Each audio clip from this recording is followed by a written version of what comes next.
So I'm arranging my pita triangles on a baking sheet so that I can see the surfaces of all of them. To make them crisp, I'm going to put some canola oil into a nice little handy dandy waiting reservoir and pour a little bit at a time so you don't waste it. I'm going to take a pastry brush, which you can get at any hardware store or a cooking store. They don't have to be fancy, just as long as you only reserve it for one use only, and that would be for cooking, not for painting in addition.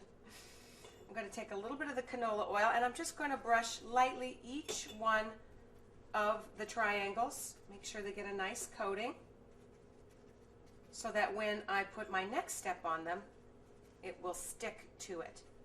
Now, my next step involves sprinkling of Parmesan, but I also like to have some made without cheese on them. Are vegans or lactose intolerant or are watching their cholesterol can not have the Parmesan ones, but have an option of soft or just herbed and Parmesan for those who want to have a little fun.